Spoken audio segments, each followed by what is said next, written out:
Madame la Première ministre, Mesdames et Messieurs les ministres, Mesdames et Messieurs les parlementaires,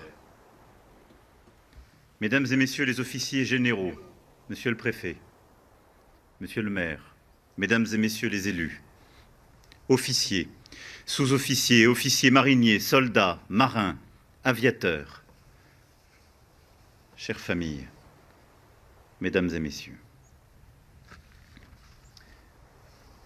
Il y a 4 ans, ici même, il fut demandé à Léon Gautier ce qui avait traversé son esprit au petit matin du 6 juin 1944, quelques secondes avant de poser le pied sur la côte normande et d'affronter l'ennemi. Ce jour-là, disait Léon Gautier, nous avions décidé que nous ne rembarquions pas. Ce nous désignait les 177 du commando Kiefer. Cette troupe d'élite de Français de toutes origines et de toutes conditions, prêtres, instituteurs, banquiers ou postiers, fils d'immigrés italiens ou d'enfants d'industriels, d'Haïti, du Maghreb ou de Bretagne, des Français, quelques étrangers, qui refusaient l'occupation de leur patrie, celle dont ils avaient hérité ou qu'ils avaient choisi.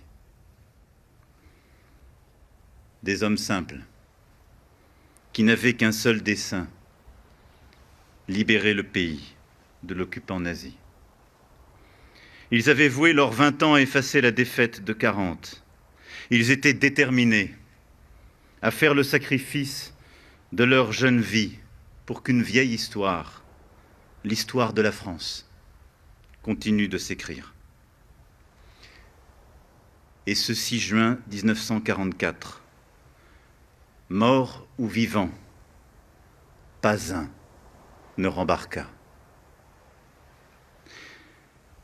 Léon Gautier était l'un de ces Français ordinaires, résolus à accomplir l'extraordinaire, incarnation de cet esprit de résistance si français et au fond si républicain.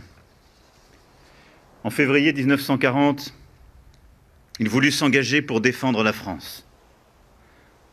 Alors âgé de 17 ans, il ne pouvait servir que dans la marine, la seule armée qui acceptait les mineurs. Alors va pour la marine, pourvu qu'il puisse y prouver sa bravoure. Sur le cuirassé courbé, il participa à la défense de Cherbourg. En juin, dans la débâcle, Léon Gautier fut envoyé dans un camp de ralliement à Douvres. Mais entendant l'appel du général de Gaulle, il choisit de le rejoindre. À Londres, dès les premières semaines, Léon Gautier rentra dans les rangs des forces navales françaises libres. Il embarqua d'abord sur le Gallois, navire accompagnant les convois transatlantiques. Et lors de sa première sortie, un autre bâtiment de l'escorte fut touché. Interdiction était faite aux navires d'interrompre leur course. Les naufragés étaient abandonnés à leur sort dans les nappes de gazole en flammes. Ces corps à la mer qu'il vit de ses yeux, Léon Gautier ne les oublia jamais. Volontaire pour le danger, toujours, Léon Gautier fut encore sous-marinier sur le Surcouf, sous la menace des torpilles allemandes, à bord d'un bâtiment qui pouvait se transformer en cimetière marin. Rejoignant le 1er régiment de fusiliers marins en janvier 1941, Léon Gautier se rendit au Congo, puis en Syrie. Mais ces théâtres d'opération étaient trop loin des combats, car par-dessus tout, Léon Gautier voulait combattre. Alors, en juillet 1943, il intégra le 1er bataillon de fusiliers marins commando. C'était le commando de Philippe Kiefer, le commando de toutes les exigences. La sélection se passait dans un camp d'entraînement. Chaque épreuve, lorsqu'elle était manquée, valait élimination. Les exercices étaient à balles réelles. Et dans ces montagnes d'Écosse, les volontaires étaient forcés de contempler des tombes. Le cimetière était factice, mais les aspirants ne le savaient pas. Après ces semaines intenses de courses, de tirs, de courses encore, Léon Gautier reçut le béret vert des commandos. L'adolescent qui se destinait au métier de carrossier était devenu l'un des leurs. Il était prêt. Ce fut en mai 1944 que les 177 du Number 4 Commando rejoignirent le camp secret de Titchfield, dans le sud de l'Angleterre. Ils attendaient la promesse d'une aube, les côtes françaises et la libération du pays. Enfin, ce fut le 6 juin. La veille encore, ils ignoraient où ils débarqueraient. Au petit matin, pourtant, ils allaient deviner. Les longues plages encombrées de barbelés et de mines, ces dunes estompées dans les vapeurs, dissimulant les bunkers de Rommel qui formaient le terrible mur de l'Atlantique. C'était la patrie, chez eux, chez nous, nos plages, notre terre. Il était 7h25 et le jour le plus long commençait. Les Britanniques avaient laissé les 2 barges transportant les 177 hommes du bataillon s'approcher les premières des côtes normandes. Car il fallait, insigne élégance de nos alliés, que les premiers combattants à fouler le sable de Normandie fussent des Français. Des Français qui s'étaient promis de ne pas reculer, d'avancer et avancer encore sous les balles des mitrailleuses, sans s'arrêter pour ramasser les blessés, foncer jusqu'au blocos, n'abandonner jamais, quitte à mourir, puisque l'honneur, le pays et même la liberté du monde progressaient à chaque pas conquis. Non, ne pas rembarquer. Comme les autres, Léon Gautier avança, l'arme au poing et l'esprit fixé sur l'objectif. Il avait appris en Écosse à courir avec un sac de 40 kilos sur le dos. Il racontera ensuite que sous le feu ennemi, il courut plus vite que s'il avait eu le dos libre. À ses côtés, plusieurs de ses frères d'armes tombèrent. L'un d'entre eux s'affaissa sur le sable. Il lança alors « Allez-y les gars !» avant d'entonner la Marseillaise. Ceux qui l'entendirent eurent les larmes aux yeux et avancèrent encore pourtant. À la fin de la journée, le bataillon comptait 10 morts. Mais au soir, le commando Kiefer tenait Ouistreham. D'autres épreuves alors commencèrent pour Léon Gautier. Pendant 78 jours, il fut de tous les combats du commando, s'enterrant avec ses camarades dans des tranchées et montant la garde. Ce fut là, confiait-il, que ce fut le plus dur. Ce fut là aussi, dans le bocage de Normandie, que Léon Gautier peut-être sut qu'il n'avait pas démérité de ceux qui, avant lui, avaient enduré dans les tranchées des Ardennes le pire.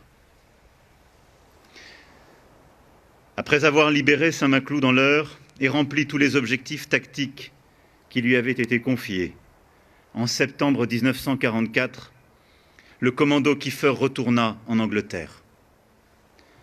Tombé ou debout, la renommée de ces hommes, déjà, était immense. Ils étaient des Français qui avaient libéré la France. Moindres par le nombre, plus grand par la gloire. Blessé accidentellement, Léon Gautier ne prit pas part à la suite des combats. Et s'il avait été fidèle à la promesse de ne pas rembarquer, il en avait une autre à tenir. Avant le 6 juin, il avait promis à celle dont il était amoureux, Dorothy Banks, de l'épouser s'il revenait vivant. Le 14 octobre 1944, Léon et Dorothy se marièrent. Et ces deux acteurs du jour le plus long, elle dans le corps des transmissions britanniques, furent unis aussi longtemps que leur vie comptèrent de jours. Ils eurent deux filles, Jacqueline et Jeannette. Démobilisé en août 1945, Léon Gautier retourna à la vie civile. Il ne pensait pas être un héros. Il concédait un certain courage quand il avait fallu en avoir. Ce temps-là était passé. Il pouvait aspirer à ce dont il avait été privé jeune homme, la paix. Ouvrier carrossier en Angleterre, Léon Gautier travailla encore en Afrique avant de reprendre ses études de droit et de devenir expert automobile. Il était enfin un père tranquille. Léon Gautier avait appris, au combat, à ne jamais regarder derrière lui. Pourtant, peu à peu, il s'efforça d'effacer ce réflexe de soldat. Il voulut partager son expérience, car l'esprit de résistance qu'il avait animé pendant la guerre lui commandait de bâtir et de transmettre. Il revint habiter ici, à Ouistreham. Il œuvra pour l'établissement d'un musée consacré au commando numéro 4, le sien. Le temps passant, les honneurs légitimes furent enfin rendus à ceux qui restaient du commando Kiefer. Les décennies s'égrenaient, les anniversaires passaient, et Léon Gautier était là, s'accomplissant comme témoin, accompagnant les chefs d'État sur les plages du débarquement, donnant l'accolade en 2014 à Johannes Borner, ce soldat allemand qui, 70 ans plus tôt, combattait en Normandie, transmettant le flambeau à son propre petit-fils, fusilier marin à son tour, et ajustant encore le béret vert le 6 juin dernier à Colleville-sur-Mer.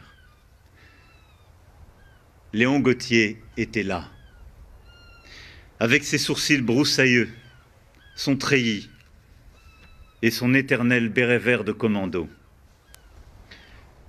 Léon Gautier était là, avec son sourire de jeune homme et son humilité non feinte. Il n'avait fait que son devoir, et au fond l'amour de la France était pour lui une évidence. Léon Gautier était là, et avec lui, tous les commandos de toutes les générations, ici à Ouistreham ou ailleurs, et la foule des anonymes qui l'appelaient et le célébraient, lui, le dernier des premiers, à rester parmi nous. Léon Gautier était là, comme il le fut dès le premier jour. Et Léon Gautier est encore là, qui nous regarde, avec la simplicité bienveillante de celui qui a servi la patrie et rétabli la République. Et avec lui, les 176 autres de Kiefer, et au-delà, tous les bérets verts, cette cohorte de bravoure qui, aux côtés de nos alliés, avait libéré la France et qui, depuis, la défend et la sert jusqu'au sacrifice ultime. Léon Gautier est là, face à nous. Et tout son destin nous indique le chemin de salut pour notre patrie. La légende d'un homme ordinaire, devenant héros en suivant l'appel au service de la France et de ses idéaux, s'offrant à ses devoirs avant de chercher quelques droits, puis revenant, humble et simple, parmi ses compatriotes libres. Léon Gautier est là, ici, sur cette plage où tout avait commencé.